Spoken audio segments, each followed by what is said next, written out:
There's no Canadian dream. You know, the Canadians used to think they had one, but I think they've been disabused of that. But this is an incredible place. My wife Candy and I have been to 68 countries, and we lived overseas. And no matter what anybody says, there is no place like America.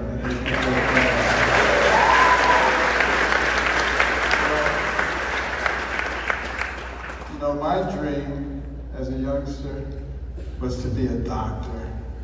I loved, from the time I was a little kid, anything to do with medicine. Dr. Kildare, Dr. Casey, man, I was all over that stuff. I even liked going to the doctor's office. And I would gladly get a shot just so I could smell the alcohol swabs. Well, maybe not a COVID shot.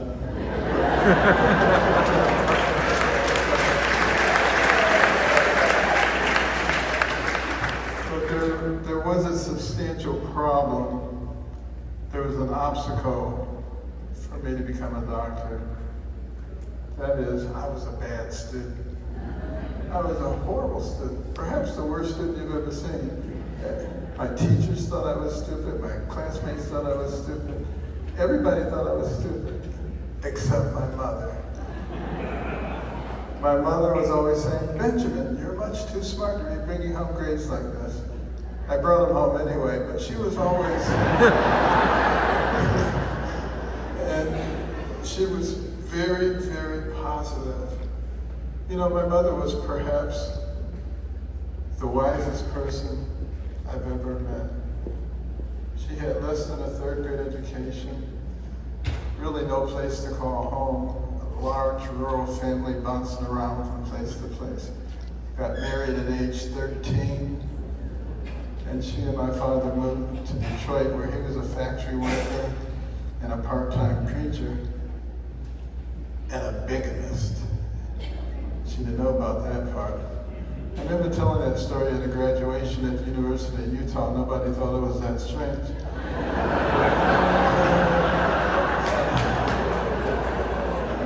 Yeah, of course they don't do that anymore. But that led to extreme poverty for my mother, my older brother, and myself. But she was very resourceful. We ended up moving in with some relatives in Boston. And a typical large multi-family dwelling, boarded up windows and doors, rats and roaches, gangs, sirens. Both of my older cousins were killed. That was the environment. And my mother would leave the house at 5 in the morning, get back after midnight, going from job to job to job, cleaning people's houses, because she didn't have the skill for much else. But she knew how to stretch her dollar further than anybody I've ever seen. She would take us out to the country on Sunday mornings, knock on a farmer's door, say, can we pick 4 bushels of your corn, 3 for you and 1 for us?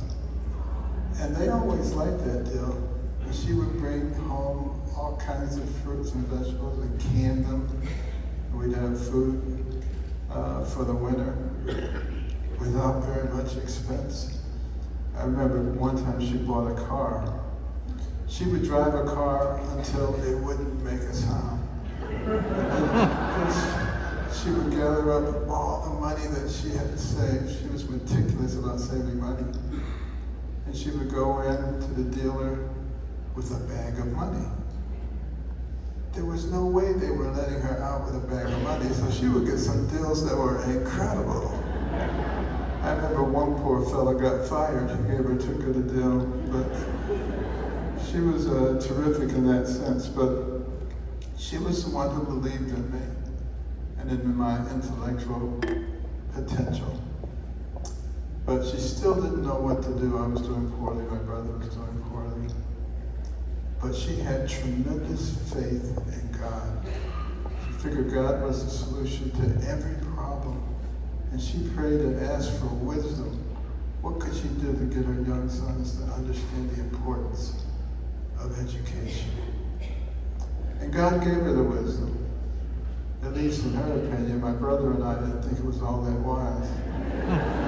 Because it was to turn off the TV and read books and submit to her written book reports, which she couldn't read, but we didn't know that. She would put highlights and underlines and stuff. We was like, she wasn't reading them. But I really kind of hated it at first. But, you know, the thing I hated more than anything was poverty. Some people hate rats. Some people hate snakes. I hated poverty. That is, until I started reading those books. I started reading about very successful people, scientists and surgeons and entrepreneurs and explorers. And I began to recognize that the person who has the most to do with what happens to you in life is you. It's not somebody else. And I stopped listening to all those naysayers that said, you can't do this, you can't do that, the society is stacked against you. I just threw that stuff in the garbage. And I started reading.